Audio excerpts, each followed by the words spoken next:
Estamos online, pode começar. Ok, obrigado. Boa noite a todos, sejam bem-vindos.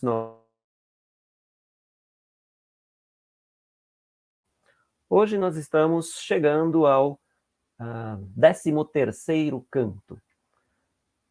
Então, neste canto 13, nós chegamos ao círculo, ao segundo círculo do purgatório, segundo círculo, ou terraço, ou patamar, enfim, as definições, né, as traduções variam.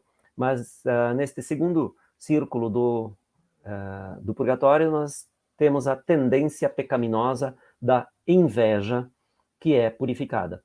Né? Só lembrando a vocês, né, não são os pecados que são purgados aqui no purgatório. Né? Os pecados já foram perdoados por Deus. Então, todas as almas que chegam ao purgatório é porque já tiveram seus pecados perdoados. O que acontece aqui no purgatório, então? Estas almas ficaram com as marcas do pecado, elas adquiriram o hábito do pecado durante toda a vida, ou durante, enfim, o tempo em que foram pecadoras. E são exatamente estas marcas do pecado, estes hábitos, essas tendências ao pecado que as almas devem eliminar aqui nesse processo. Por isso, né, eu tenho ali a tendência pecaminosa a ser purificada aqui, a inveja. O que acontece com as almas dos invejosos? Bem, elas têm os olhos costurados com um arame, né, porque o principal sentido que estimula a inveja é a visão. Bem, neste círculo, assim como no anterior, o da soberba, nós teremos também vários, o que faz parte dessa terapia moral e espiritual para a alma, nós teremos exemplos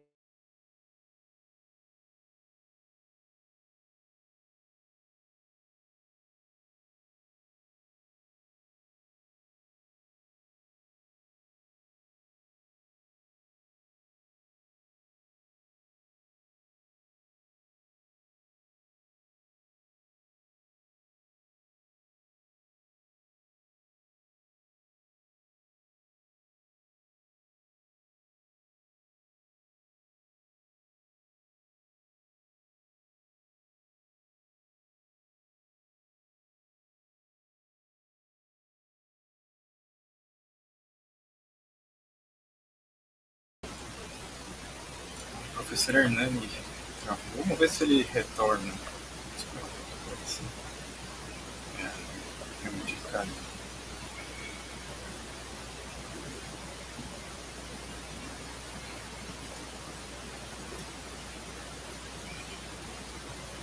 Vamos esperar um pouquinho, só para ver se ele vai voltar já. Se aconteceu alguma coisa.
Então, voltamos? Voltamos. Pode continuar. Ok. Desculpem a interrupção, não sei o que aconteceu, mas, felizmente voltamos, está tudo certo, espero que continue assim. Bem, então eu dizia, nós temos os 3 exemplos de caridade, eu não sei exatamente quando parou, então, vou repetir uma parte aqui. Nós temos então,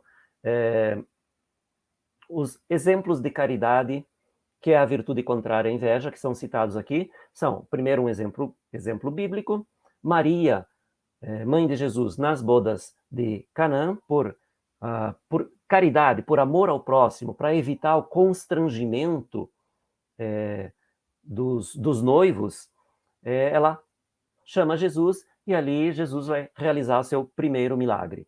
Então, caridade de Maria. Depois, o segundo exemplo é tirado da mitologia, né, uma tragédia, uma das mais antigas, tragédia de Ésquilo, sobre Orestes, né, Orestes e Pílades, que são 2 amigos, praticamente primos, porque foram criados juntos, né, diante de Egisto, que é, juntamente com Clitemnestra, a mãe de Orestes, são Egisto e Clitemnestra, são os assassinos de Agamenon, o pai de Orestes. Então, nós temos ali este exemplo de Orestes e Pílades, que fazem de tudo um para salvar a vida do outro. Então, é um exemplo de doação, de sacrifício por amor ao outro, que é justamente a caridade. E o terceiro exemplo, né, volta para a Bíblia, é um exemplo de Cristo, quando no Sermão da Montanha diz: amai os vossos inimigos, de acordo com o que diz Mateus no seu Evangelho. Bem, lá no círculo anterior da soberba, Dante e Virgílio, e assim como todas as almas, veem os exemplos tanto da virtude exaltada quanto do pecado punido. Aqui, no círculo da soberba, as almas, como têm os olhos costurados, não podem ver. Então, elas ouvem exemplos da caridade exaltada. São vozes incorpóreas que passam pelo ar gritando os exemplos. Dante não vê essas almas, de onde vêm essas vozes que gritam os exemplos da virtude exaltada. Bem, Dante encontra aqui uma das poucas mulheres que ele encontra no Purgatório. É uma senhora da cidade de Siena, chamada Sapia Salvani. E ele vai ter, então, uma conversa com essa invejosa Sapia Salvani, que nós vamos ver logo depois da leitura. Aqui, para abrir a conversa, né, nós temos uma ilustração, né, de uma obra que eu gosto muito dos desenhos, enfim, da obra em si, né? Então eu tenho aqui esta comédia de Dante, publicada em Veneza em 1544, com as ilustrações do Francesco Marcolini, que é também o editor. Bem, vamos ouvir o canto, então, na voz da professora Pauletta Santoro, e depois nós voltamos para comentá-lo. Pauletta, por favor, vamos lá. Noi eravamo al sommo della scala, dove secondamente si risega lo monte che salendo altrui dismala. Ivi così una cornice lega d'intorno il poggio, come la primaia, se non che l'arco suo piuttosto piega. Ombra non lì è né segno che si paia, parsi la ripa e parsi la via schietta, col livido color della petraia. Se qui per dimandar gente s'aspetta, ragionava il poeta, io temo forse che troppo avrà d'indugio nostra eletta. Poi fisamente al sole gli occhi porse, fece del destro lato a muover centro e la sinistra parte di sé torse. O dolce lume, a cui fidanza io entro per lo novo cammin, tu ne conduci, dicea, come condursi vuol qui in centro. Tu scaldi il mondo, tu sovresso luci, s'altra ragione in contrario non ponta, esser dian sempre li tuoi raggi dulci. Quanto di qua per 1 migliaio si conta, tanto di là eravam noi giaiti, con poco tempo per la voglia pronta, e verso noi volar furon sentiti, non però visti, spiriti, parlando, alla mensa d'amor cortesi inviti.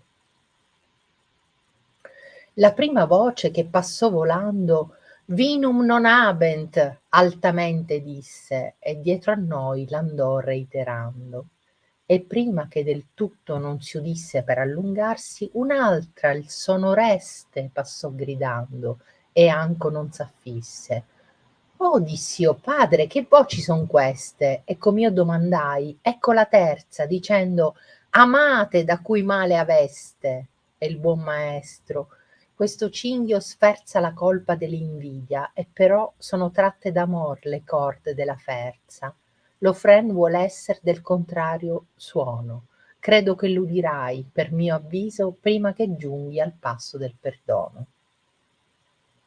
Ma ficca gli occhi per l'aere ben fiso, e vedrai gente innanzi a noi sedersi, e ciascun è lungo la grotta assiso. Allora più che prima gli occhi apersi, guardami innanzi, e vidi ombre con manti al color della pietra non diversi, e poi che fummo un poco più avanti udia gridar: "Maria, ora per noi", gridar "Michele", e "Pietro", e "Tutti i santi".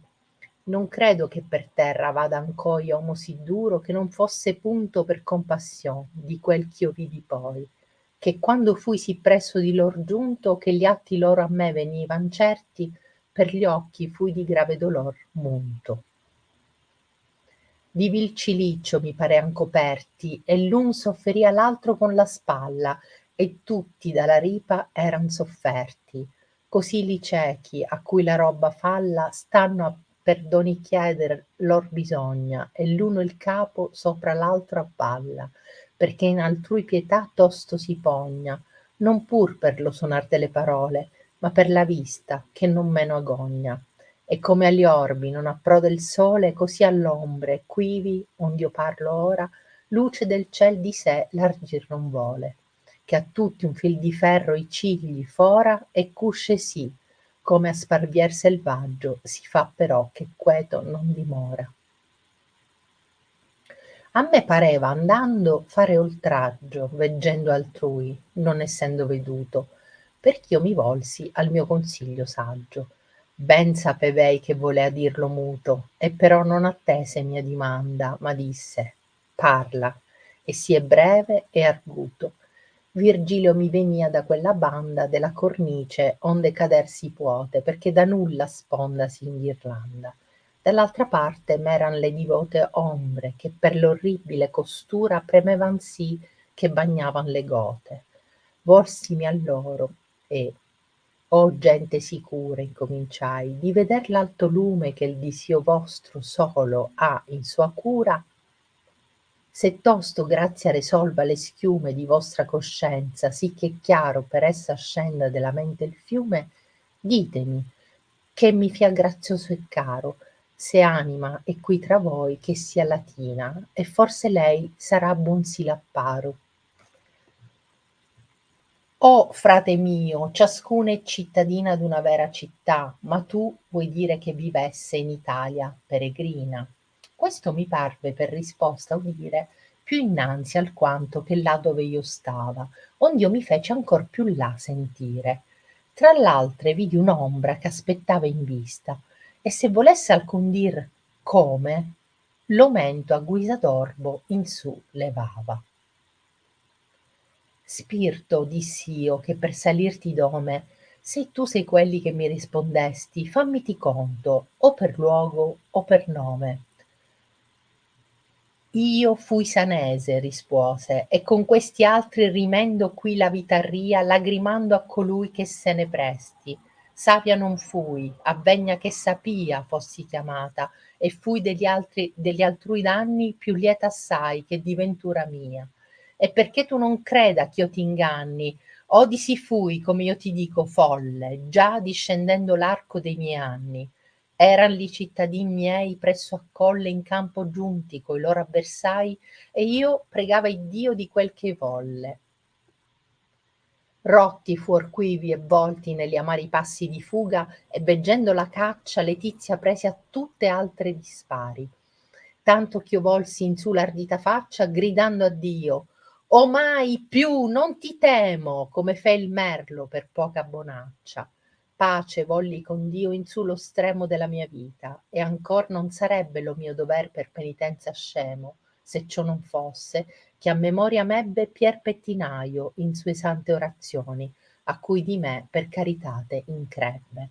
Ma tu chi sei che nostre condizioni vai dimandando e porti gli occhi sciolti, sì com'io credo, espirando ragioni? Gli occhi, diss'io, mi fieno ancor qui tolti, ma picciol tempo, che poca è l'offesa fatta per esser con invidia volti. Troppa è più la paura ond'è sospesa l'anima mia del tormento di sotto, che già lo ncarco di laggiù mi pesa. Ed ella a me: chi t'ha dunque condotto qua su tra noi, se giù ritornar credi? E io: costui che è meco e non fa motto, e vivo sono, e però mi richiedi, spirito eletto, se tu vuoi ch'io mova di là per te ancor li mortai piedi. Oh, questa è a udirsi cosa nuova, rispose, che gran segno è che Dio t'ami, però col priego tuo talor mi giova. E cheggioti per quel che tu più brami, se mai calchi la terra di Toscana, che ai miei propinqui tu ben mi rinfami. Tu li vedrai tra quella gente vana che spera in Talamone, e perderagli più di speranza che a trovarla Diana, ma più vi perderanno gli ammiragli. Ok, muito bem, obrigado, Pauleta. Bom, este é um dos cantos mais longos da comédia, né? Chega a 154 versos. Tem alguns um pouquinho mais longos, mas não muitos, né? A média dos versos ali é em torno de 139, 145. Esse é um pouquinho mais longo. Bem, para começar a comentar, nós temos aqui, como sempre, né, duas ilustrações do canto. A primeira do inconfundível traço do Gustave Doré. Nós temos ali Dante com as almas dos invejosos. E aqui ao lado direito, nós temos esta figura que eu acho extremamente interessante, que parece assim, um personagem de um filme de terror até moderno ou atual, né, que causa uma certa impressão negativa quando a gente vê, né? É uma figura forte. Bem, este é um afresco de Giotto, né, que se chama justamente Alegoria da Inveja, e que se encontra na Capella degli Scrovegni, na cidade de Padova, de Pádua, né, em português. Então, nós temos aqui a Alegoria da Inveja.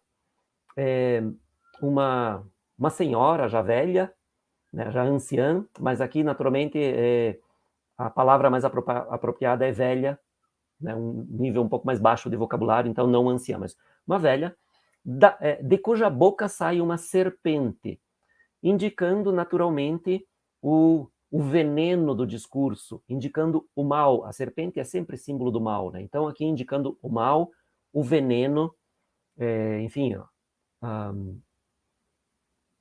o vício de falar mal dos outros.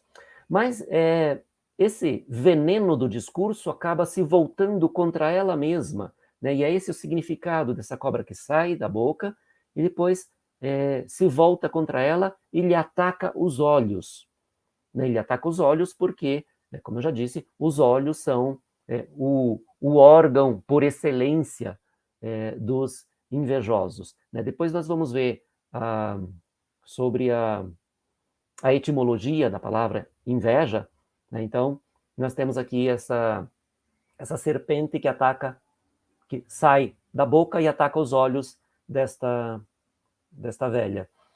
E ela tem um saquinho na mão, que indica ou a avareza ou a cobiça, que de qualquer modo estão quase sempre associadas à inveja, né? Andam sempre juntas. e ela está sobre o fogo, que indica o rancor que ela sente, porque o rancor faz parte da inveja. Então, o rancor que a queima de paixão. E aqui paixão entendida no sentido negativo mesmo, né? A paixão, o desejo inflamado de algo, né? Porque a inveja nasce disso, né? Do desejo de ser ou ter algo que não se é ou não se tem. Então, aqui, esta alegoria de Giotto, que é muito bem pensada, naturalmente muito bem realizada, se encontra na Capella degli Scrovegni, na cidade de Pádua, da qual nós já falamos brevemente aqui, porque nessa capela, nós podemos ver aqui na imagem maior, ao fundo, o Juízo Universal, do Giotto, que pode ter sido inspiração para vários momentos da comédia de Dante, porque também já falamos sobre isso, né? Giotto e Dante se conheciam. Segundo muitos, eles eram amigos. Aí não sei até que ponto, né, nós podemos considerar efetivamente que eles eram amigos ou apenas conhecidos. Mas, de qualquer maneira, segundo todos os relatos, não só dos dantistas, mas relatos inúmeros, né, Dante e Giotto estavam na cidade de Pádua no mesmo momento, e eles se conheciam. Então, quem influenciou quem é uma questão um pouco mais complicada, né, e talvez sem solução. Mas o fato é que ambos representaram céu e inferno. Bem, então nós temos aqui na Capella degli Scrovegni, lá no fundo, o Juízo Universal, e vocês podem ver ali bem abaixo, na primeira faixa acima do chão, né, nós temos ali uma faixa escura e depois os primeiros retângulos. Nesses retângulos, ali estão as alegorias das virtudes e dos vícios, ou seja, dos pecados contrários às virtudes. As virtudes são as 7 virtudes convencionais, né? Então, as 3 virtudes teológicas ou teologais, que são a fé, a esperança e a caridade, e depois as 4 virtudes cardeais, ou seja, aquelas virtudes laicas, civis, que não são ligadas à religião. Então, as 4 virtudes que são a força, ou fortaleza, justiça, a temperança e a prudência. Então, as 7 virtudes estão representadas ali na parte de baixo das laterais da capela. E eu coloquei aqui ao lado as 7 virtudes acima e os 7 vícios ou pecados abaixo. Não é assim que eles aparecem ali na capela, né? Como vocês podem ver ali, né, as 2 laterais têm alguns quadrados sem desenho e outros em que aparecem as imagens menores lá, que são justamente essas. Mas aqui é só mesmo para a gente ver essa representação, né, dos vícios e das virtudes e os vícios contrários a essa virtude. Então nós temos aqui na vertical o número 1, a representação, né, a alegoria da esperança, e embaixo do desespero, nós temos ali o enforcado. Né? Depois no número 2, a caridade e o vício contrário, que é justamente a inveja, do qual nós acabamos de ver lá o detalhe, né, antes. Depois, no número 3, é a fé e a infidelidade. Depois, no número 4, nós temos ali a justiça e a injustiça. No 5, temos a temperança e a ira. No 6, a fortaleza, e aqui, fortaleza e a inconstância, a fortaleza da fé, então a fortaleza espiritual. Por isso, o contrário dela é a inconstância. E depois, o último, nós temos a mais importante das virtudes cardeais, que é a prudência. E o seu contrário é dado como a estultícia, ou seja, a ignorância, a tolice, a imbecilidade, enfim. Né? É o contrário da estultícia, da prudência. Bem, nós podemos ver aqui, não muito bem, mas podemos ter uma noção. Daí é claro que eu aconselho que todos vocês que não conhecem bem a Capela degli Scrovegni vão ver, porque é realmente uma maravilha de representação e, inclusive, de concepção. O que nós temos aqui? Do lado, nós olhando para a tela aqui, temos do lado esquerdo a representação das virtudes. E do lado direito, aqui da nossa foto, os vícios. Então, quem percorre o caminho das virtudes, né, vai do lado esquerdo aqui, percorrendo o caminho das virtudes em direção ao painel final lá, vai chegar diretamente no paraíso. Quem percorre o caminho dos vícios, ali pelo lado direito, vai chegar diretamente no inferno. E lá no final vocês podem ver, né, depois do último vício, lá no final, no painel do juízo final, Lúcifer, na representação do Giotto. Então é interessante também esse percurso pensado por Giotto, né? Não é nada por acaso aqui, mas tem uma representação muito, muito forte aqui. Bem, então aqui nós temos essa representação que pode ter sido, inclusive, inspiração para Dante. Né? Não dá para afirmar com certeza, mas esta representação da Capela degli Scrovegni é anterior à conclusão do Purgatório. Então, é provável que Dante tenha visto. Bem, entrando no canto, então, Dante diz: nós estávamos no alto da escada, onde pela segunda vez se recorta o monte que subindo a todos desfaz o mal. Ali também uma moldura orna em torno o monte como a primeira, exceto que o arco seu mais rápido se curva. Naturalmente, a montanha vai se afunilando em direção ao alto, portanto, o diâmetro é menor, o arco tem uma curva mais fechada. Né? Simplesmente a questão óbvia. E aí Dante fala da aparência que eles, ou da impressão que eles têm, a impressão inicial. É uma impressão de solidão e de aridez. Né? Não há nada ali, não há vegetação, não há flor, não há almas, não há nem uma ornamentação no solo ou nas paredes, como havia no terraço anterior. Então ele diz, sombra que vale alma, né,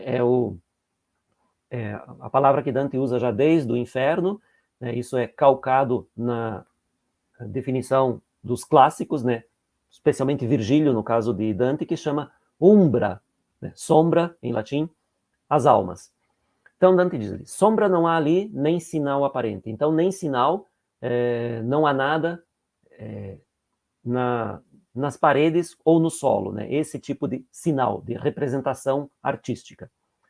Parece a encosta e parece a via lisas, com a lívida cor da pedra. Então, eles não têm nem vegetação, nem almas, nem desenhos ou esculturas ou baixo-relevos, tudo em silêncio. Então essa é a impressão logo na entrada deste segundo terraço do Purgatório. E aí Virgílio, que está sempre preocupado com o tempo, imagina que se eles ficarem ali esperando, talvez demore muito para aparecer a primeira alma que poderia, eventualmente, ajudá-los a se deslocar já em direção à próxima etapa. Então Virgílio diz, se aqui para perguntar gente se espera, e esse gente vale almas, naturalmente, né? Raciocinava o poeta, eu temo, talvez, que demais nos fará demorar a nossa escolha. Então, se eles escolherem ficar aqui, talvez demorem demais. E daí vem aqui uma cena que é bastante criticada por metade dos estudiosos de Dante, pelo menos. E não só estudiosos, pelos leitores. Né? Uma cena que parece um pouco forçada por Dante, um pouco gratuita demais, né? Que não se explica, que não se justifica. Essa cena dessa pequena oração ao sol que Virgílio faz. Então Dante descreve, depois fixamente ao sol os olhos voltou, fez o lado direito se mover ao centro e a esquerda parte de si torceu.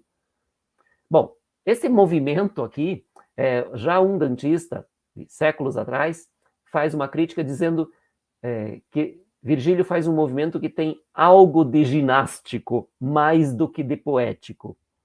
Né? Então, dizendo que é uma imagem feia, que não se justifica isso. Esse grande dantista é o Attilio Momigliano. Né? Ele diz que esse movimento de Virgílio tem algo mais de ginástico do que de poético, né? Nessa descrição, dessa contorção do corpo que Dante descreve. Mas Dante faz isso para descrever como Virgílio se volta para o sol para fazer a sua oração. Bem, como eu já disse, Momigliano não é o único a criticar essa prece de Virgílio, né? Diz que é fora do lugar e sem motivo. E realmente parece que essa prece está um pouco deslocada, um pouco fora de lugar, aqui não há explicação para ela, o contexto não exige, o contexto não justifica, não parece ser necessária essa prece. Claro que nós podemos lembrar também o que o próprio Catão já havia dito a Dante e Virgílio quando eles pedem orientação, né, pedem direções para Catão. Catão diz, sigam o sol. Então, Virgílio aqui está, talvez, lembrando daquele conselho de Catão e vai seguir o sol. Mas a prece, a oração ao sol é que parece um pouco deslocada, não precisava. Enfim, está aqui, não é feia, não é isso. É só que, do ponto de vista estrutural, composicional, parece que não tem lugar. Ela está forçada, exprimida aqui. Mas a oração, enfim, que Virgílio vai fazer. Ó doce lume, sob cuja confiança eu entro pelo novo caminho, tu nos conduzes, dizia, como conduzir-se sequer aqui dentro. Tu aqueces o mundo, tu sobre ele luzes. Se outra razão em contrário não aponta, sempre devem ser os teus raios guias. Acabou a oração. Aqui tem algo assim que faz lembrar um pouquinho da oração de São Francisco, né, conhecida como o Cântico do Irmão Sol, ou o Cântico das Criaturas. Né, mas é só assim, muito de leve, né, quando ele faz essa oração e diz, tu aqueces o mundo, tu sobre ele luzes. Um certo tom um pouco franciscano aqui, que é bonito. Bom, aí Dante continua. Quanto aqui uma milha se conta, tanto lá tínhamos nós já ido com pouco tempo pela vontade pronta.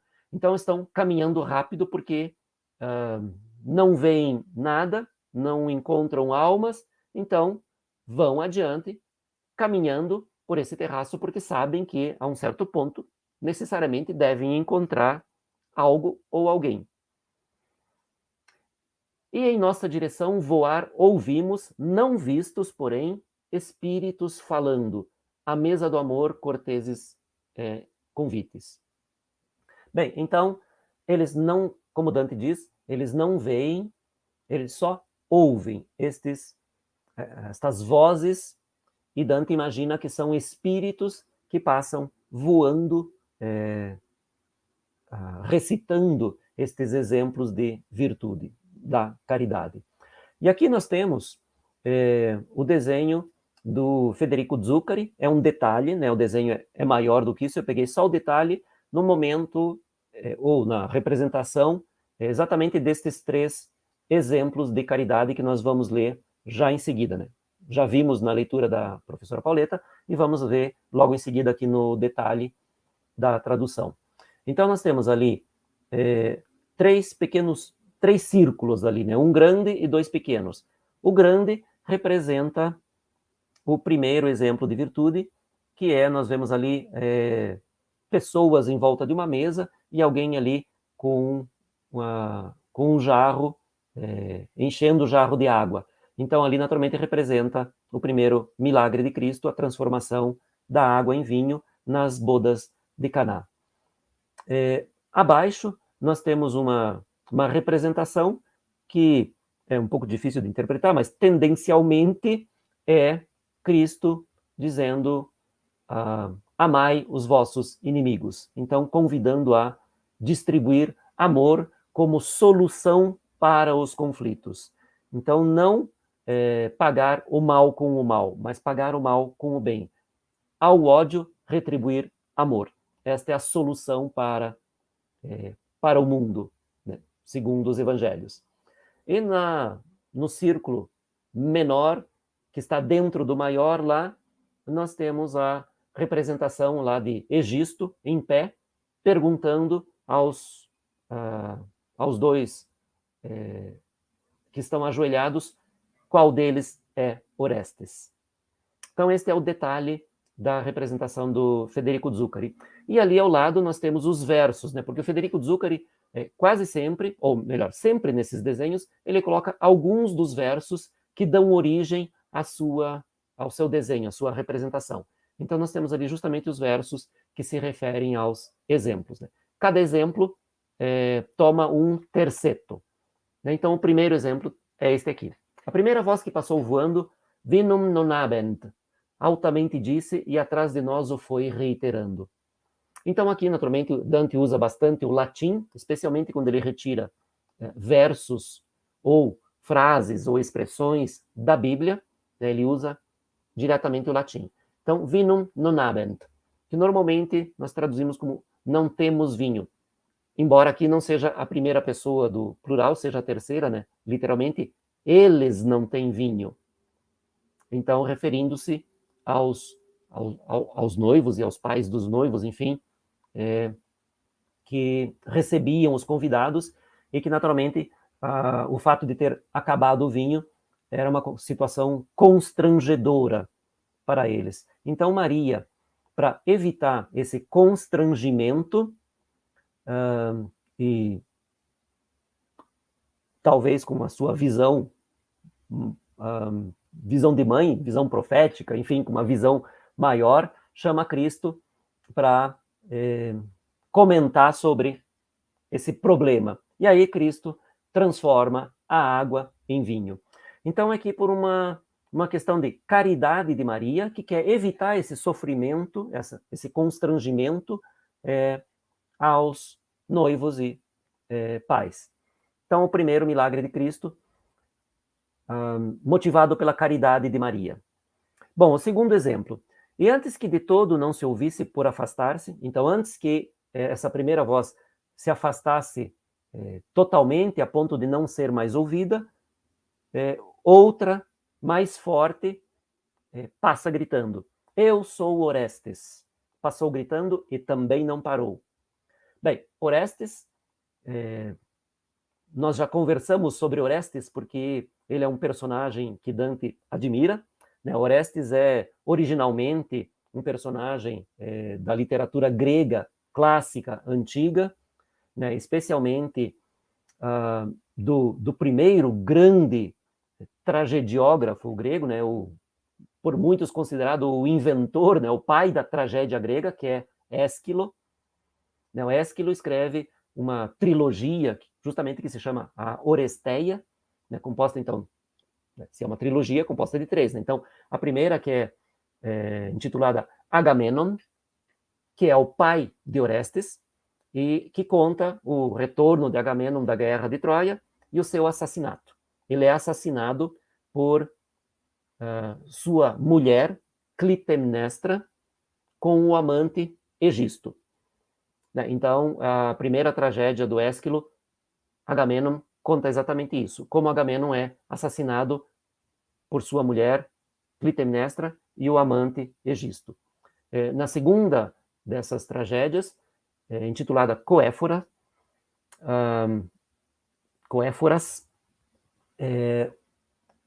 Ésquilo conta sobre a vingança de Orestes. Orestes mata sua própria mãe, Clitemnestra, e o amante dela, Egisto.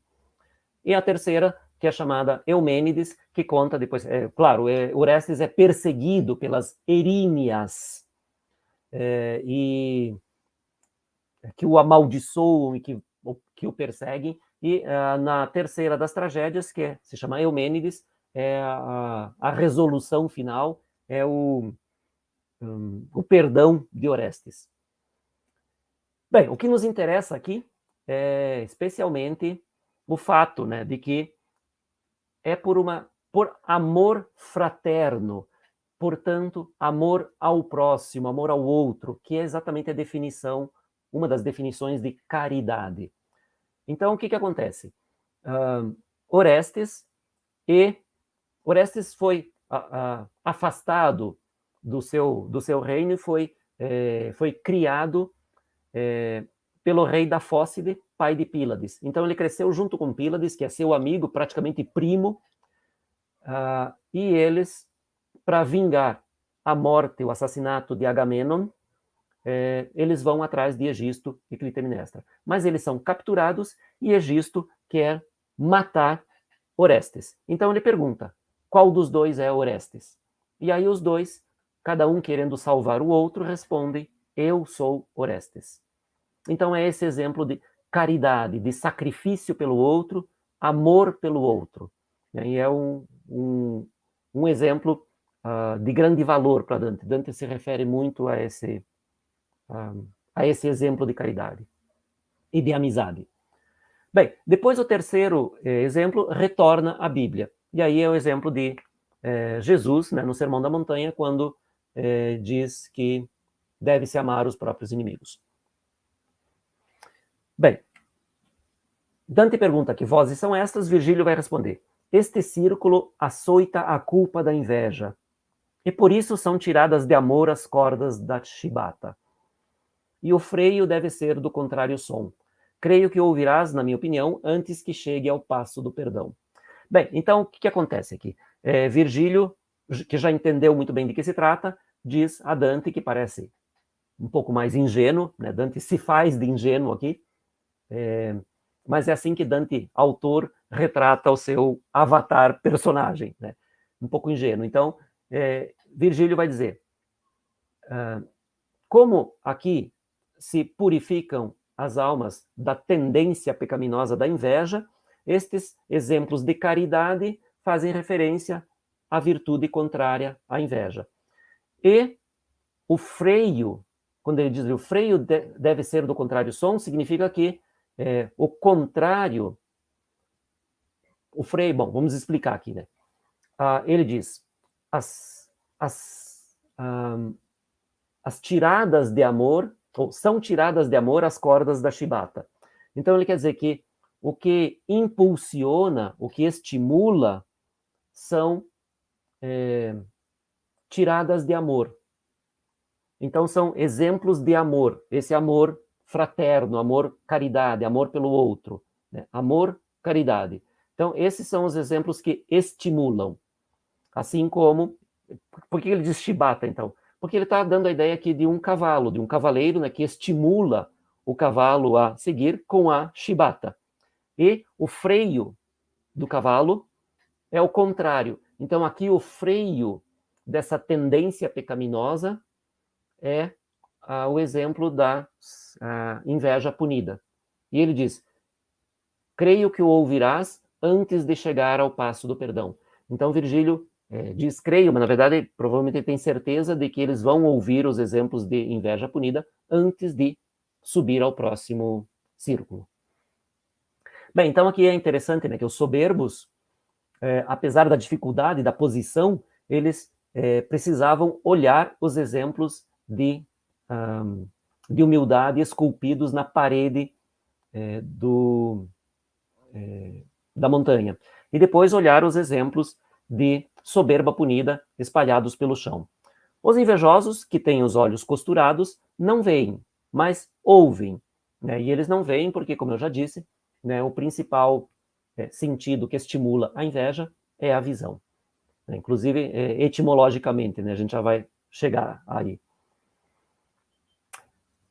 Aí Virgílio continua, mas fixa os olhos nesse ar bem fixos, e verás gente adiante de nós sentada, e cada um está junto à gruta apoiado. E aqui nós temos, né, na representação do manuscrito Holcomb, Dante e Virgílio, e ali todos os soberbos amontoados ali, encostados e apoiados um no outro e apoiados na parede da montanha. E acima nós vemos os espíritos que gritam os exemplos de caridade, né?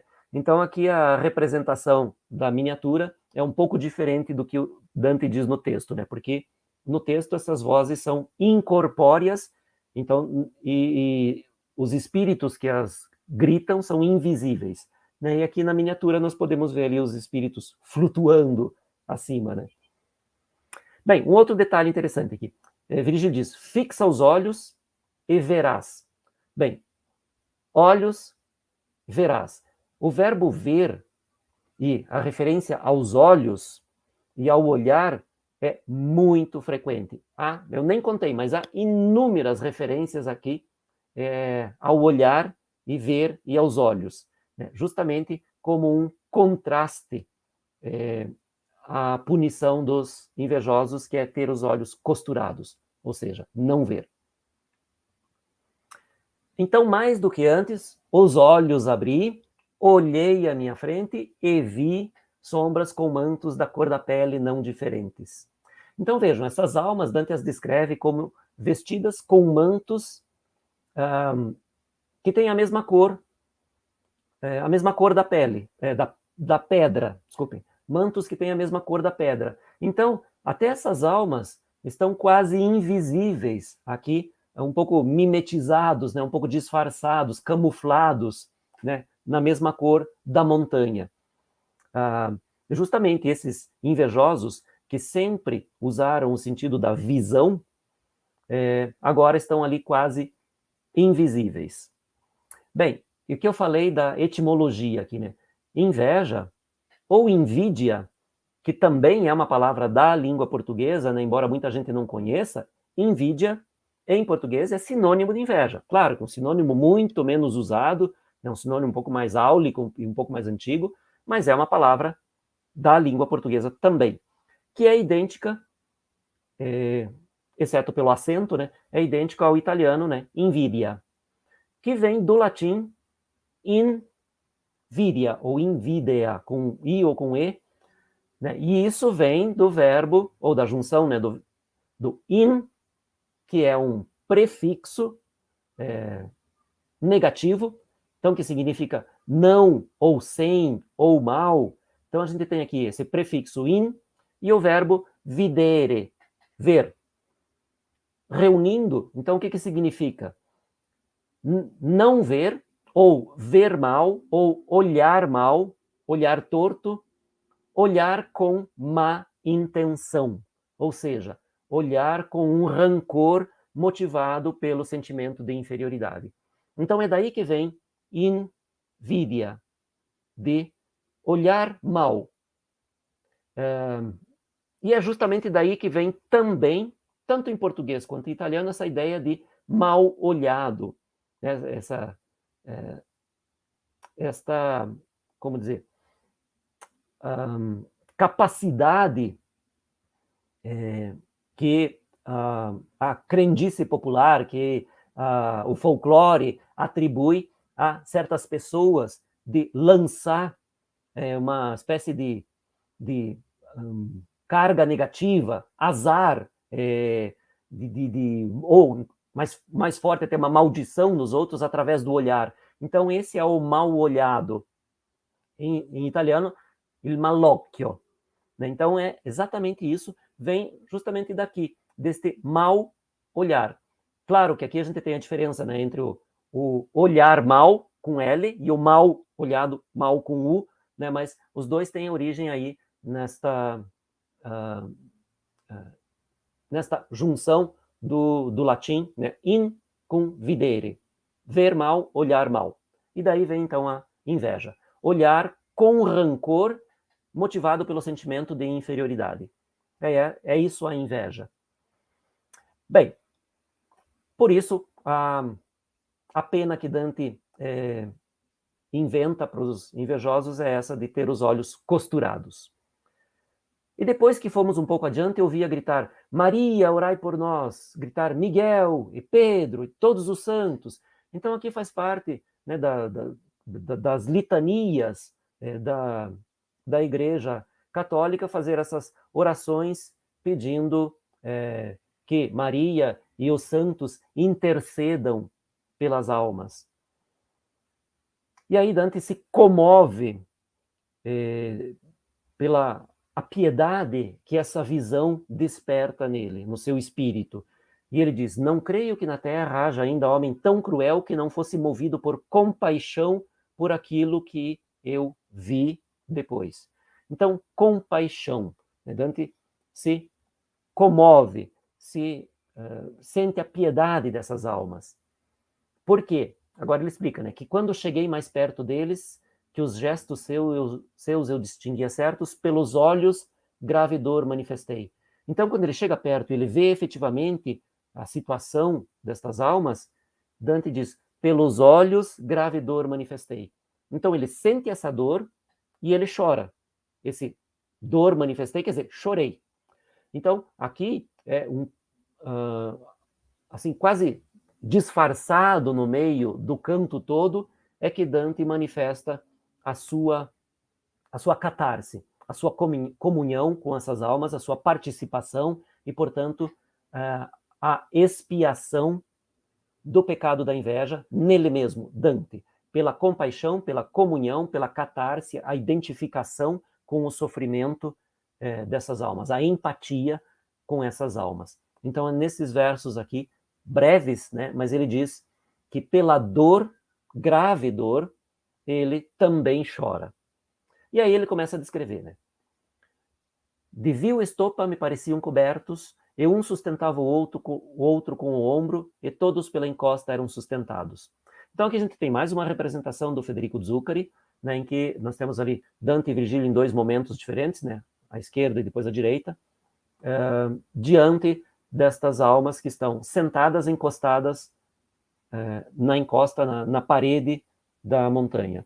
E ali, como eu falei, né, o Zuccari costumava escrever os versos também que ele estava representando. Bem, então, Dante diz, de vil estopa, quer dizer, tecido mais rude, mais primitivo, né? Nada invejável. Né? Então, por isso eles estão vestidos de estopa, cor de pedra.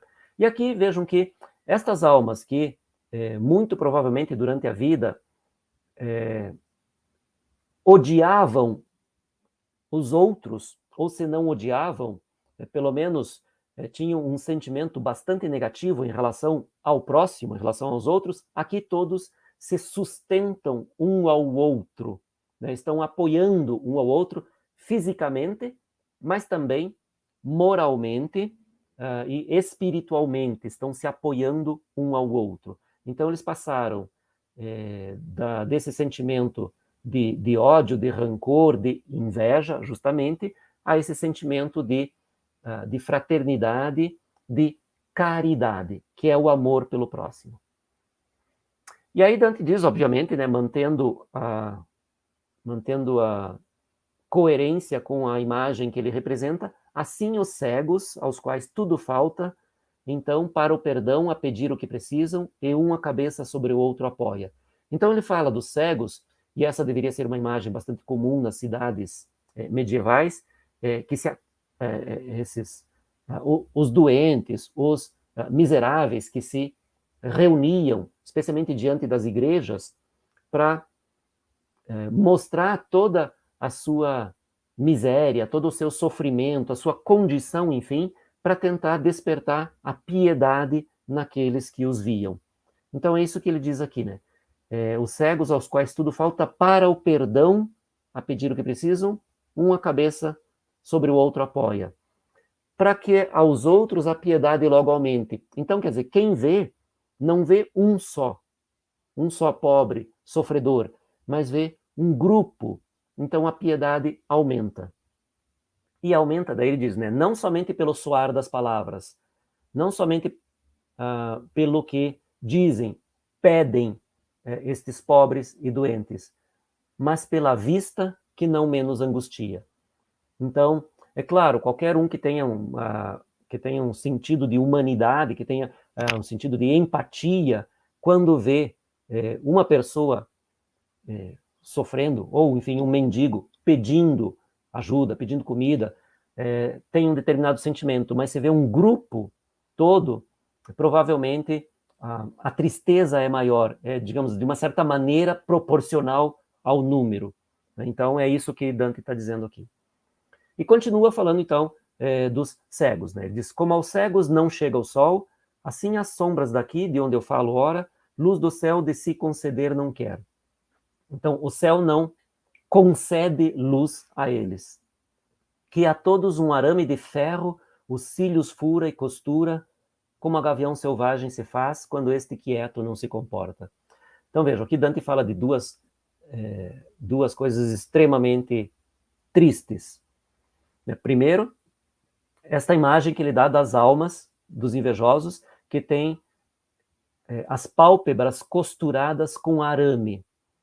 E aí ele diz, fala de uma maldade tremenda que era bastante comum na arte do treinamento das aves de rapina, né, para a falcoaria, né, a caça com aves de rapina, que era um esporte de nobres, e ainda hoje tem muita gente que se dedica a isso, né, ainda hoje existe a arte da falcoaria, né, caçar com aves de rapina. Mas naquele tempo, inclusive o imperador Frederico II escreveu um livro sobre a arte de caçar com aves de rapina. E lá, Frederico II diz o que eles faziam para domar estas aves mais rebeldes, que não se comportavam. Justamente, costuravam as pálpebras dos olhos dos pobres animais. Então, Dante diz aqui que as almas tinham os olhos costurados como gavião selvagem. Então aqui ele diz gavião, mas não naturalmente só o gavião, né? As aves com as quais eles caçavam. E aqui a gente tem uma imagem do Amos Natini, né, que é do pintor do século XX, que também ilustrou toda a Divina Comédia, né? Dante diante das almas. Bom, e aí Dante tem digamos assim, um momento em que ele não sabe muito bem o que fazer, porque ele se sente mal, se sente um pouco não muito à vontade, porque ele está vendo todas essas almas e ele não é visto. Então ele não sabe o que fazer. Então ele olha para Virgílio e Virgílio entende o seu olhar e diz para ele que pode falar, né? Então aqui ele diz, a mim parecia indo cometer ultraje vendo outros não sendo visto. Então uma questão de educação de Dante, né? Pelo que eu me voltei ao meu conselho sábio. Bem sabia ele o que queria dizer o mudo. Então, Dante nem falou nada, só olhou e Virgílio, né, já entende muito bem o que Dante pretende com esse olhar, né? A pergunta de Dante. E por isso não esperou a minha pergunta, mas disse, fala, e se breve e arguto. Então, não perca tempo. Né? Esta mesma fala de Virgílio, de uma outra maneira, ele diz, se breve.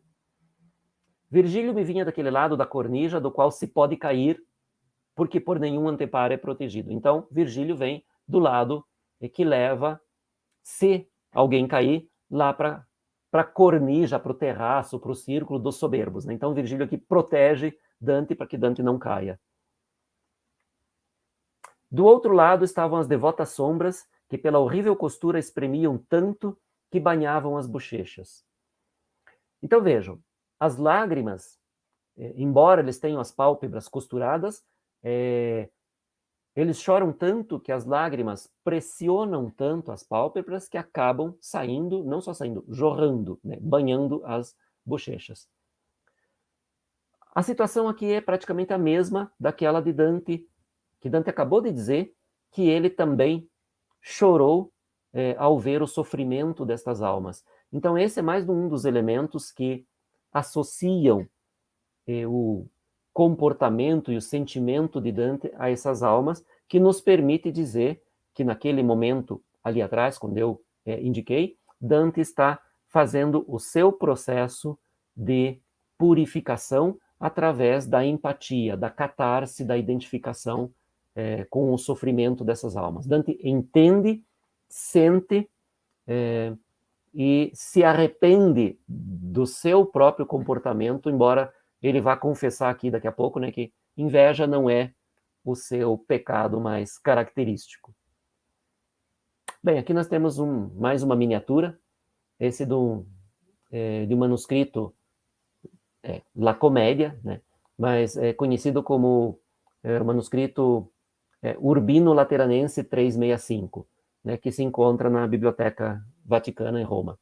E ali, esse é um manuscrito aproximadamente 1480, né? Começado um pouco antes, terminado um pouco depois, mas enfim, cerca de 1480. E ali aquelas indicações que nós temos, né? Normalmente nessas indicações a gente tem ali a folha, então aquele F vale folha 136 e o R retro no lado de trás. Então a gente tem o texto na frente e essa iluminura na parte de trás, né, da folha. Bom, Dante diz então: voltei-me a ele e, ó gente segura, comecei de ver o alto lume que o desejo vosso somente procura, que logo a graça dissolva as espumas de vossa consciência, para que claro por ela desça da memória o rio. Bem, então Dante se dirige de uma maneira bastante pomposa, digamos, a estas almas, para fazer um discurso que pareça bem educado, para predispor essas almas a responder.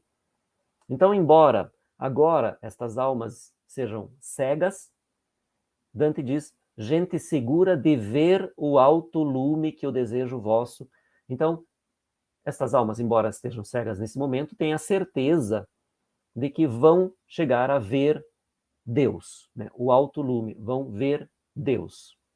E aí Dante deseja que esse tempo para elas, esse tempo de espera aqui, de sofrimento, seja breve. Ele diz que logo a graça dissolva as espumas de vossa consciência. Então, as espumas aqui, as marcas do pecado, né, os resquícios, a sujeira que fica na alma por causa do pecado.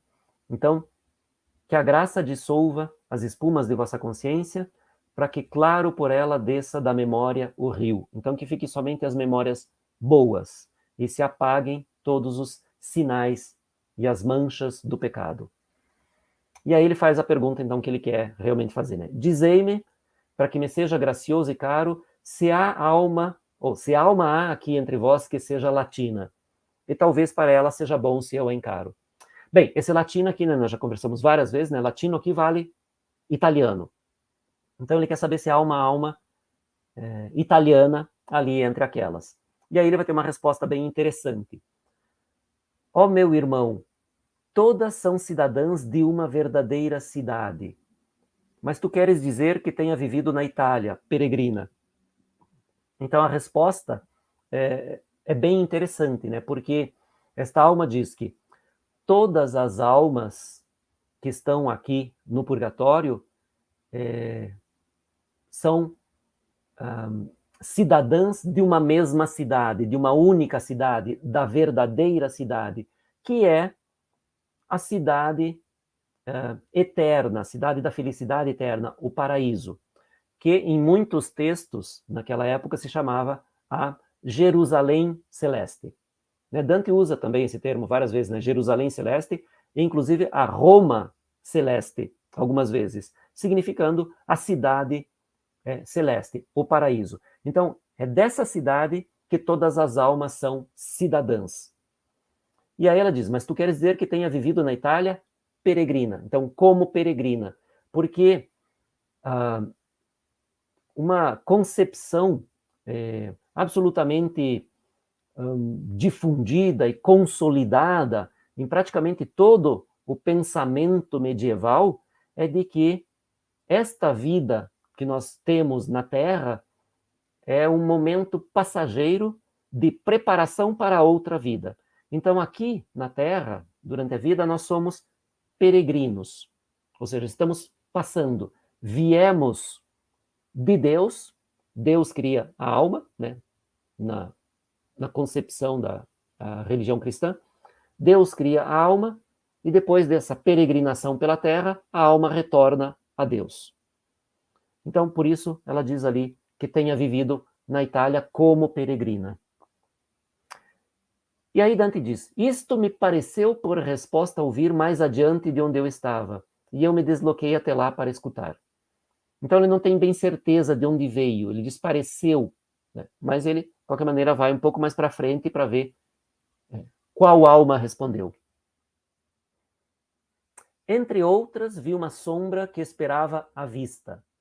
Vejam, mais uma vez, né, a referência à vista, quer dizer, para que ele pudesse ver. E como se quisesse dizer, como? o queixo ao modo dos cegos para cima apontava. Então aqui a representação física extremamente simples de Dante, mas que, como eu já disse, né, Dante muitas vezes é brilhante nessa representação de um momento fixado no tempo. Então um movimento interrompido que Dante fixa com pouquíssimas palavras. Então esse gesto, ele diz, como de um cego que levanta o queixo para indicar curiosidade ou atenção, ou pedir atenção, né? Levanta o queixo como se dissesse, como? Mas sem falar nada. Então, essa cena que Dante representa aqui. Espírito, disse eu, que para subir te domas, se tu és aquele que me respondeu, faz-me conhecer-te por lugar ou por nome. Então, aqui Dante quer saber se essa alma, se foi esta alma mesmo que respondeu, e quer que ela se apresente dizendo ou quem é ou de onde vem, né? Porque Dante já entendeu que é uma alma italiana e provavelmente pelo sotaque toscana. E aí essa alma vai começar a contar a sua história, né? Eu fui sienense, então da cidade de Siena, que era uma cidade autônoma, quase em grande parte do século 13 e 14, inimiga de Florença, né? Porque essas cidades eram cidades independentes, né? República de Florença, uma república independente, uma cidade praticamente como uma cidade estado grega, né? Uma polis, né? Essas cidades eram independentes, autônomas. Então, Siena, que era gibelina, adversária ou inimiga de Florença, que era Guelfa. Então, Dante já entendeu, provavelmente, que esta é uma personagem da cidade de Siena, pelo sotaque. Eu fui sienense, respondeu, e com estes outros remendo aqui a vida culpada, lacrimejando aquele para que se manifeste. Então, veja, remendo a vida culpada, recupero, né, o que for possível da vida de quanto eu pequei. Bem, e aí ela então se apresenta. Sábia não fui, embora sapia fosse chamada, e fui pelos alheios danos mais contente do que por venturas minhas. Então, este terceto é genial de Dante, porque ele tem uma porção de coisas que a gente poderia dizer só deste terceto, podia ficar meia hora falando, né? Mas não vou falar meia hora, mas enfim, vejam. Primeiro ele diz ali, ela diz, sábia não fui, embora sapia fosse chamada.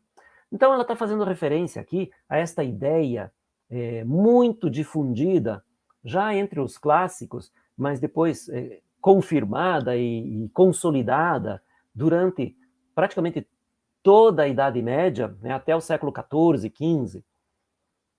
Ela associa o nome dela, sapia, a sábia, sabedoria. E essa ideia que eu disse que era muito difundida, normalmente ela é declarada, né, com a sua fórmula em latim. Nomina sunt consequentia rerum. Ou seja, os nomes são consequenciais às coisas. Ou seja, os nomes não são casuais.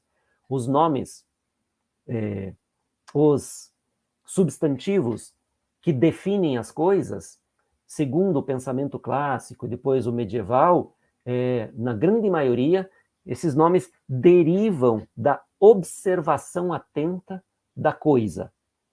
E aí há uma relação de identificação entre palavra e objeto nomeado. Bom, isso é algo que parece assim, absolutamente forçado, jogado, né, tirado, sabe-se lá da onde, né, meio fora da casinha quem fez isso. Mas isso era algo levado muito a sério na Idade Média. As palavras mantinham uma relação de dependência, de derivação, de identidade com as coisas que nomeavam.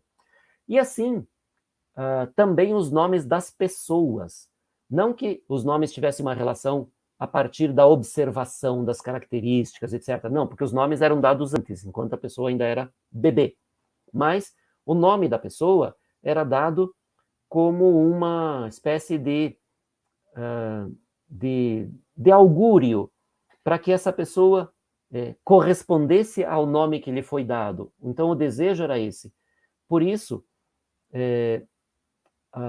muitos nomes são considerados inspirados, divinamente inspirados. Eram as madrinhas de batismo que davam o nome à criança. Então, muitas madrinhas sonhavam com o futuro da criança e davam um nome adequado. Então, o exemplo que Dante mesmo vai citar mais para frente, aqui na comédia, lá no Paraíso, é de São Domingos, né? San Domenico, que Dante vai dizer que a madrinha de batismo de São Domenico sonhou que ele seria um grande servo do Senhor, um grande produtor das coisas do Senhor. Então, o nome dele deveria ser deveria ter a ver com Dominus, Senhor em latim. Então, por isso, ela deu o nome de Domênico para ele. Domingos, em português, né? São Domingos. Então, assim, essas coisas eram absolutamente aceitas como verdades ou como possibilidades, probabilidades grandes. Então, uma dessas coisas que Dante faz aqui é exatamente isso, né? Defende essa ideia absolutamente comum na Idade Média de que os nomes são consequenciais às coisas. Bom, então, qual é a consequência e a relação aqui? Sapia diz que ela se chamava Sapia, mas não era sábia, porque obviamente tem a mesma raiz do latim, né? A palavra sábia e o nome dela Sapia, ambos vêm da sapiência, da sabedoria. E ela, embora tivesse esse nome, não foi tão sábia a ponto de saber combater a inveja. E daí ela diz mais uma coisa ali ainda. Pelos alheios danos, fui mais contente do que por venturas minhas. Então, ela está dizendo ali, com todas as palavras, que ela se alegrava mais com a desgraça dos outros do que com os seus prazeres, as suas alegrias, enfim. O mal dos outros a deixava mais contente do que o seu próprio bem. Bem, e aqui a gente tem a definição, então, de Tomás de Aquino, né, São Tomás, que é uma das grandes, se não a maior referência teológico-filosófica de Dante. E São Tomás, na Suma Teológica, define o que é inveja. É a tristeza pelo bem dos outros. Então, ver o bem dos outros causa tristeza. E por isso, pelo contrário, ver o mal dos outros causa alegria. Então, essa é a definição que São Tomás dá da inveja. É o bem, a tristeza pelo bem dos outros. E é isso que a Sapia diz. Então, esse terceto tem uma concentração de coisas aqui que dá para falar muito. Mas, como a gente não tem todo o tempo do mundo, vamos para frente, né? E aí ela diz, então, contando a sua história, ela diz, para que tu não creias que eu te engane, ouve se eu fui, como te digo, insana, já descendo o arco dos meus anos. Então, descendo o arco dos meus anos. Se vocês lembrarem, o começo da comédia, primeiro verso, no meio do caminho de nossa vida, e aí toda aquele leque de referências, né, sobre o meio da vida. Né? Mas, resumindo muito, Dante diz lá que a vida de um homem saudável, normal, natural, dura 70 anos. Então, o meio da vida, 35 anos, que é justamente a idade que Dante tinha em 1300. Então, né, ele faz coincidir uma série de coisas para localizar no tempo a sua aventura pelo inferno, purgatório e paraíso, exatamente na Semana Santa do ano de 1300, o ano em que ele fazia 35 anos, portanto, estava exatamente no meio, na plenitude física, intelectual e espiritual. Então, quando a Sapia aqui diz, já descendo o arco dos meus anos, na verdade ela está sendo, digamos assim, um pouco generosa demais com ela mesma. Porque sim, o que significa já descendo o arco? Que já tinha passado dos 35. E já tinha mesmo, porque ela estava perto dos 60, aqui no momento em que ela... O momento que ela relata aqui. Né? Porque o que ela vai falar aqui, a guerra a qual ela se refere nos versos a seguir, aconteceu em 1269. Ela tinha já perto de 60 anos. Então, o que ela vai dizer aqui? Estavam os meus concidadãos, então, de Siena, né, os sienenses, perto de Colle, é uma região ali, né, Colle Valdelsa, se chama. Perto de Colle, no campo de batalha, em batalha com seus adversários, e eu pedi a Deus aquilo que ele quis. Então, contando a sua história, um momento, digamos assim, mais forte de inveja que ela que lhe vem à mente imediatamente para contar para Dante, também como uma espécie de terapia necessária, né? A humildade de poder, a humildade de se confessar, né? Isso faz parte do processo de terapia moral das almas. Ter a humildade de confessar todos os pecados, por mais hediondos que sejam. Então, as almas se confessam como parte dessa terapia. É se humilhar diante dos outros para se purificar. Bom, então o que ela diz ali? Perto de Colle, no campo de batalha. Ela se refere a uma grande batalha que aconteceu justamente nesse vale do rio Elsa, então, Colle Valdelsa, em 1269, entre Siena, que era, como eu já disse, uma cidade gibelina, e Florença, que era guelfa. Siena já havia derrotado os florentinos em 1260. Né? Siena, na Batalha de Montaperte, Siena havia vencido e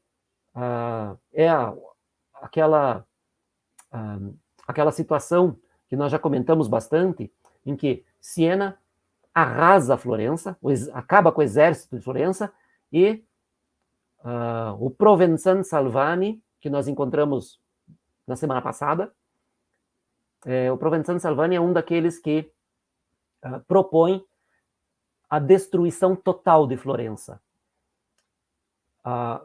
Muitos concordam com essa proposta, mas o único que se opõe frontalmente a isso é o grande Farinata degli Uberti, que Dante encontrou entre os heréticos lá no canto 10 do inferno. Foi o único que se opôs à destruição total de Florença, por amor à pátria. E é por isso que Dante, embora fosse politicamente adversário de Farinata, Dante admira este grande personagem pela sua estatura moral. Foi o único que defendeu Florença, enquanto Provenzano Salvani e muitos outros chefes gibelinos queriam destruir Florença. Bem, isso foi em 1260. Siena vence Florença. Depois houve outras batalhas, mas a maior delas aqui, esta de 1269, em que Florença derrota Siena. Uma grande derrota para Siena. E a Sapia, que é de Siena, estava ali dizendo que pedia a Deus que os habitantes de Siena fossem derrotados. Por que ela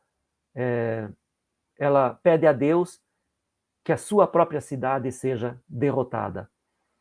Porque, segundo os comentadores de Dante, e isso não é fato histórico efetivamente, mas é principalmente, digamos assim, aquele conjunto de comentários que cresceu em torno dos episódios contados por Dante na comédia, então não é fato histórico. Mas a grande maioria diz que a Sapia tinha ciúme, inveja e ódio do Provenzano Salvani, que era seu sobrinho. Então, aquele que nós encontramos lá no canto passado, entre os soberbos, com o qual Dante não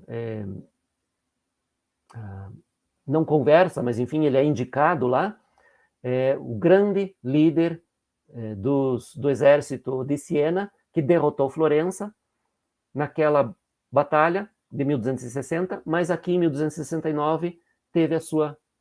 foi morto em batalha, teve a sua cabeça decepada e colocada no alto de uma lança para passar por todo o campo de batalha, depois mostrando que Florença havia conseguido matar o líder de Siena. Então, o Provenzano Salvani era sobrinho da Sapia. A Sapia tinha um ódio imenso dele, ciúme e inveja. E por isso, principalmente, ela aqui diz que ela pedia a Deus que eles fossem derrotados. E daí ela diz, né, eu pedi a Deus aquilo que ele quis, porque efetivamente Deus quis que Florença vencesse. E era o que a Sapia também queria. Então ela diz, eu pedi a Deus aquilo que ele quis.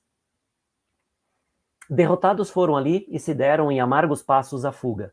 E vendo a caça, Letícia sentia todas as outras dispar. Então vejam que o exército de Siena foi derrotado e, como acontecia frequentemente, os soldados, no momento em que se viram derrotados, começaram a fugir. E os soldados de Florença a persegui-los, a caçá-los. E isso dá uma grande alegria a Sapia. E ela diz, né, Letícia, alegria, sem par, dispar. Tanto que eu ergui, corajosa, a face, gritando a Deus, já não te temo, como fez o Melro por pouca bonança. Bem, então aqui duas coisas interessantes, né?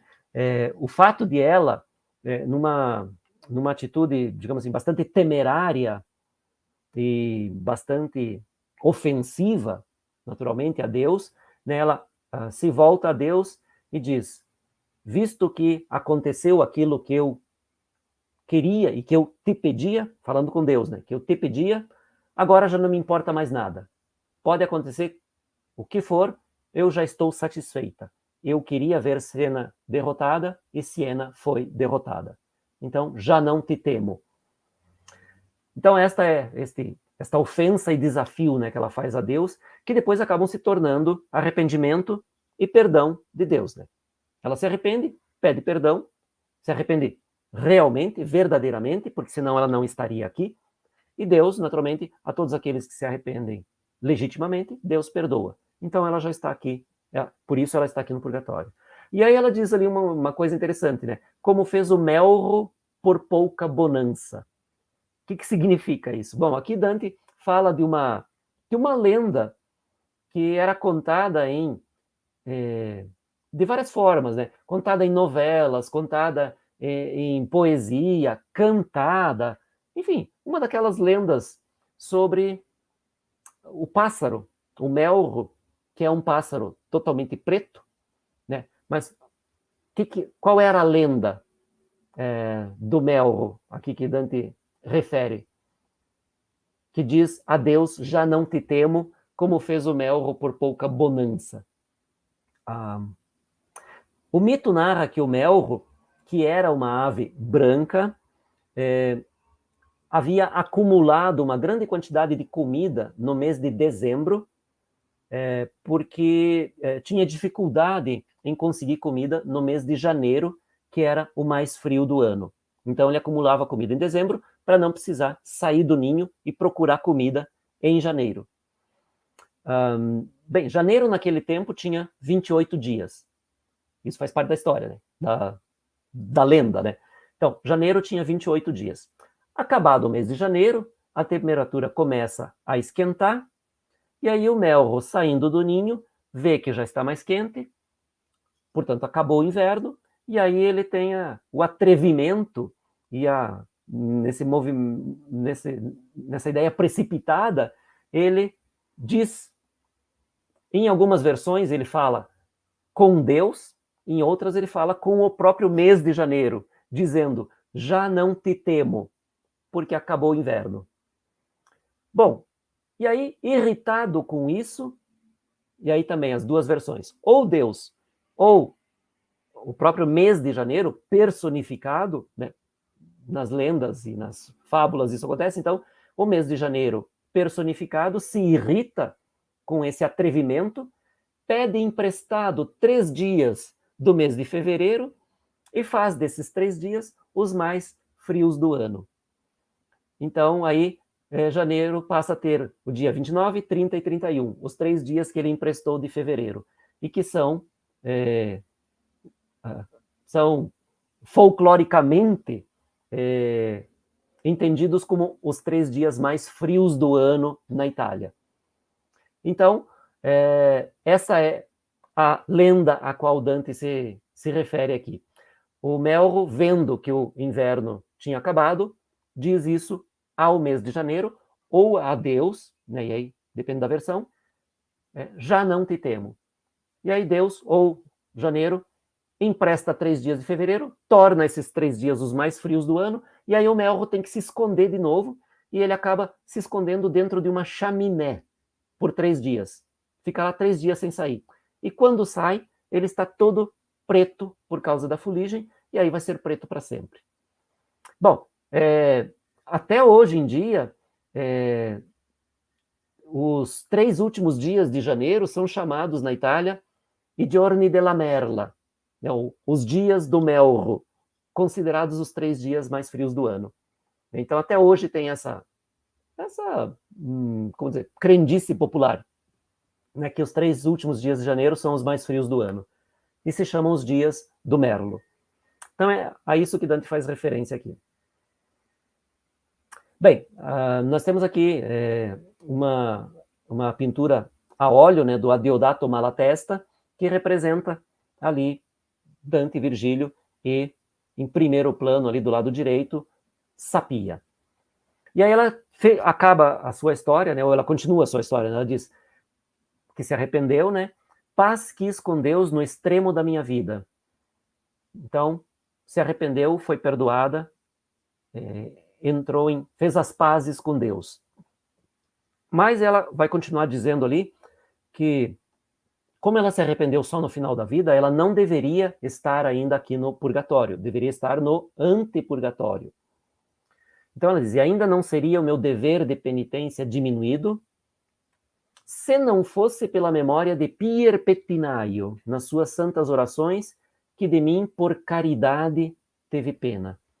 Então ela diz que ela só está aqui já no verdadeiro purgatório porque alguém teve pena dela e por caridade a incluiu nas suas orações. Esse alguém é o famoso, não tão famoso assim, Pier Pettinaio. Quem era esse sujeito? Um pobre comerciante da cidade de Siena que vendia pentes para pentear o cabelo e pentes do tear, aqueles pentes maiores, né, para tecer, né? Então, pentes do tear e pentes de cabelo. Por isso ele era chamado de Pier, uma abreviação de Piero, de Pietro, né? Então, Pettinaio, porque vendia pettini, né? Pentes em italiano. Então, ela diz que foi graças à caridade dele que orou, que rezou por ela, que ela já não está mais no antepurgatório. Bem, esse Pier Pettinaio era então, esse pobre comerciante, quase analfabeto ou quase, que não tinha uma grande importância, não era um sujeito rico, nem potente, não era um político, não era um nobre, era um cidadão comum, da classe baixa, pobre, comerciante. E é graças a ele que esta aristocrata, provavelmente soberba, orgulhosa, invejosa, acaba sendo beneficiada. Então, um personagem muito humilde, ele era conhecido na cidade de Siena justamente pela sua humildade, pela sua imensa honestidade e por ser muito piedoso. Tanto que logo depois que ele morreu, e, bom, aqui tem uma curiosidade também que eu vou dizer, né? Logo depois que ele morreu, a cidade de Siena começou a cultuá-lo como santo e instituiu uma festa em homenagem a ele, a festa em homenagem ao Pier Pettinaio. E a curiosidade que eu ia dizer, logo depois que morreu, segundo os registros oficiais, ele morreu aos 109 anos de idade. 109. Quando a média a expectativa de vida mal chegava aos 50. Então vejam, era como se alguém hoje chegasse, sei lá, aos 150 ou 160 anos de idade. É algo assim absolutamente extraordinário, se estes registros são corretos, né? Mas os registros dizem que ele nasceu em 1180 e morreu em 1289. Então, algo assim, uma curiosidade, né? Realmente incrível, extraordinário, se é verdade. É o que os registros dizem. Bem, então, ela atribui a santidade desse homem. Assim, depois ele foi beatificado, no começo do século XIX, né? 1802, ele foi beatificado. Não é santo ainda, mas é beato. Cultuado em Siena. Bom, aí ela muda de assunto, né? Então, depois de contar a sua história, Sapia quer saber de Dante, né? Ela diz: mas tu quem és que nas nossas condições vai perguntando e leva os olhos abertos, assim como eu creio, e respirando falas? E aí Dante responde: os olhos, disse eu, me serão ainda aqui tirados, mas pouco tempo, que pouca é a ofensa feita por ter com inveja olhado. Bom, então aqui a gente tem uma coisa interessante, uma situação interessante, porque a Sapia, curiosa, quer saber quem é Dante, que vai fazendo essas perguntas que provavelmente não são algo normal, costumeiro aqui. E aí ela pergunta, e ela diz que ela tem a impressão de que Dante tem os olhos abertos e de que ele respira. Então ela sabe que tem algo estranho com esse sujeito ali, que está perguntando. E ela pergunta quem é. E aí o que Dante faz? Não responde. Por que será que ele não responde? Será que ele tem medo de que esta invejosa tenha tido uma recaída e que a inveja dela possa fazer mal a ele? Ou seja, que possa ser uma espécie de mal olhado, mesmo não olhado? Ou que a inveja de uma alma do purgatório, de maneira geral, possa ter efeitos negativos sobre ele? Bom, aí a gente só pode especular, né? A gente não sabe, mas é interessante como situação, né? Dante não responde de modo algum aos invejosos. E no próximo canto nós vamos ver que vai ter mais dois personagens que vão perguntar a Dante quem ele é, e ele não responde, e aí eles dizem, porque aqui a Sapia não vai dar muita bola para isso. Os outros dois, no próximo canto, vão contestar a Dante. Como assim? A gente pergunta e você não responde. Por quê? Qual é o teu problema que você não responde quando a gente pergunta? Então, tem um diálogo diferente lá no próximo canto. Mas aqui, ela pergunta e Dante diz: eu sou um que, quando morrer, vou voltar para cá e vou ter os olhos costurados, mas por pouco tempo, porque eu quase não tive inveja de ninguém. E, naturalmente, né, Dante, orgulhoso, soberbo, que se acha superior, e é descrito assim por vários seus contemporâneos. Dante é chamado de soberbo, de presunçoso, de arrogante, enfim, uma porção de outras coisas, de antipático. Inclusive alguns historiadores, lá, o Dino Compagni, por exemplo, um dos grandes cronistas da época, diz que Dante era arrogante, presunçoso e não conversava com aqueles que ele considerava intelectualmente abaixo do nível dele. Então, não é assim, não era o rei da simpatia, né? Com certeza, Dante. E ali nós temos Dante, né, ligeiramente inclinado, falando com os invejosos no quadro do Flandrin. Bem, quase no final. Ele diz: muito maior é o medo em que está suspensa a minha alma do tormento abaixo, que já a carga de lá me pesa. Então vejam, aquilo que eu já havia antecipado a vocês, né, Dante confessa mais uma vez aqui que ele é um soberbo, ele tem consciência disso. Claro, ele é inteligente, não tem como não ter consciência, ele sabe que o pecado dele é a soberba, é a arrogância, é a presunção, ou enfim, né, a vanglória, os vários pecados, principalmente talvez a vanglória, que é a soberba dos artistas, mas enfim, ele é também chamado de arrogante, de presunçoso pelos seus contemporâneos. E ele diz que o medo dele é principalmente lá de baixo, tanto que ele já sente o peso das rochas sobre os ombros, né? Sabe que vai ficar muito tempo lá.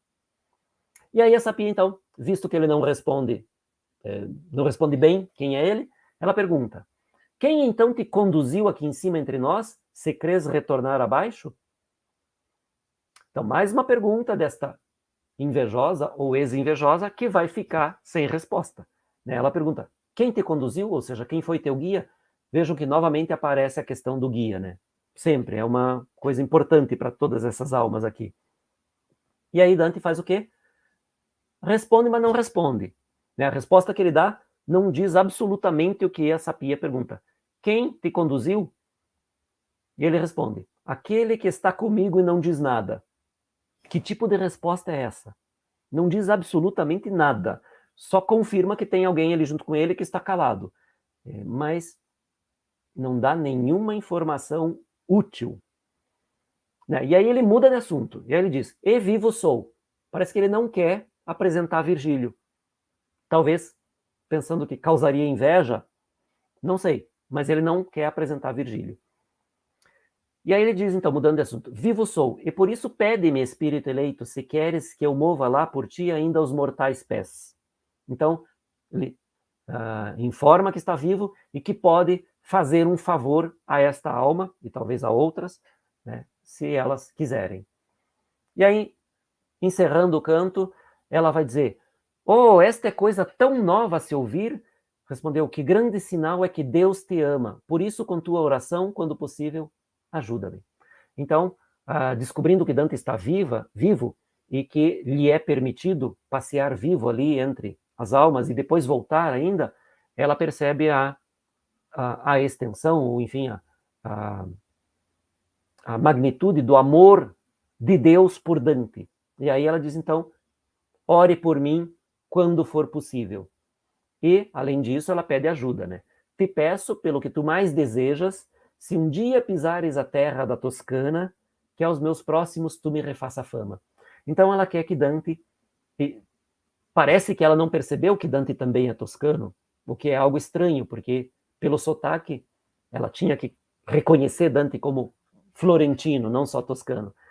Mas aqui, isso não diz que ela é uma suposição, né? Porque ela diz simplesmente se um dia pisares a terra de Toscana. Então, pode ter reconhecido Dante como toscano, mas achando que talvez ele não volte para Toscana, mas se um dia voltar, ela pede que ele reabilite a sua memória, ou seja, que ele conte aos seus parentes e amigos e conhecidos, enfim, que ela não está no inferno, onde provavelmente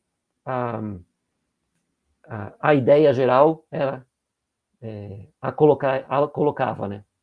O pensamento coletivo imaginava que ela estava no inferno. Então ela pede que Dante refaça a sua fama.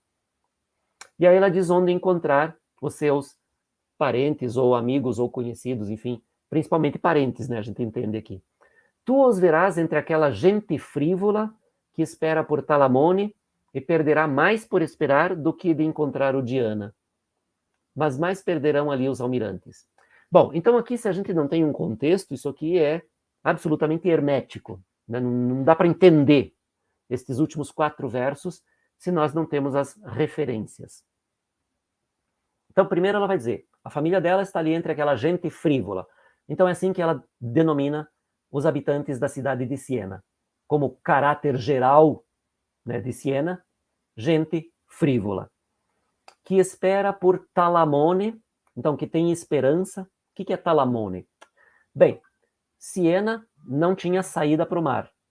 Em 1303, a cidade de Siena vai comprar o castelo de Talamone, que ficava no litoral, esperando poder estabelecer ali uma sua saída para o mar, talvez para se transformar numa das grandes repúblicas marinheiras, as repúblicas que faziam comércio em todo o mar Mediterrâneo e que enriqueceram enormemente as cidades.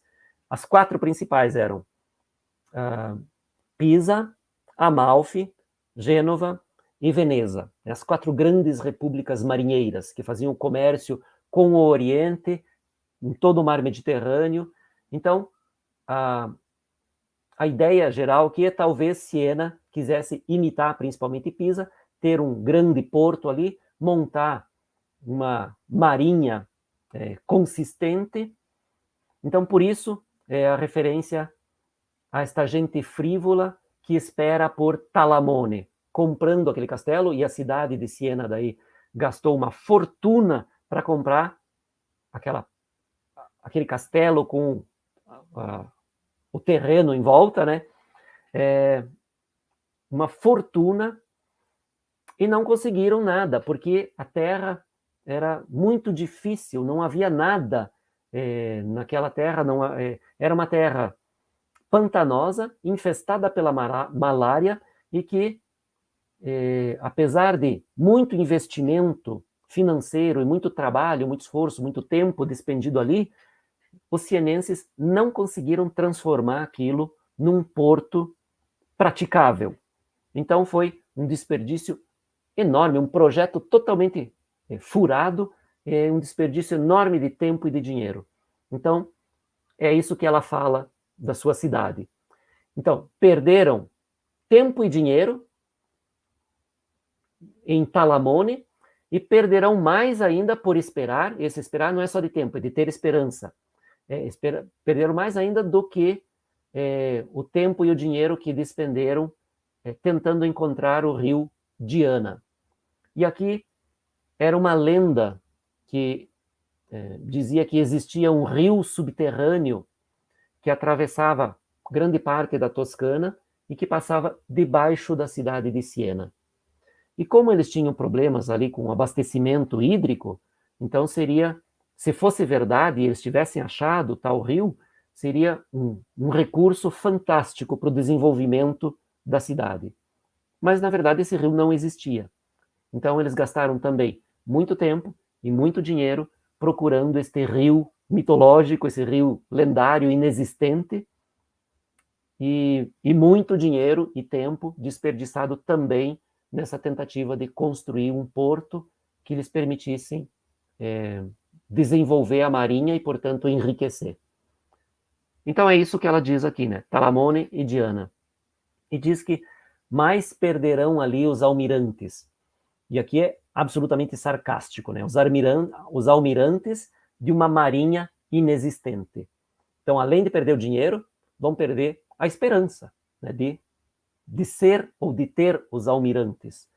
Então, aqui o comentário geral assim, né, dos dantistas é que a Sapia ainda não perdeu aquela linguacha, aquela língua afiada, a serpente, se vocês lembrarem lá da alegoria da inveja, né, do Giotto, né, a serpente que sai da boca. Então, o veneno, aqui a Sapia ainda destila veneno nesse último comentário sobre os seus conterrâneos, os seus compatriotas. Né? Ela é de Siena, falando mal dos habitantes de Siena, que são frívolos, que são um pouco sem juízo, que fazem as coisas precipitadamente, sem planejamento, são superficiais, enfim, toda essa ideia que ela dá aqui, né, é o veneno que ela destila.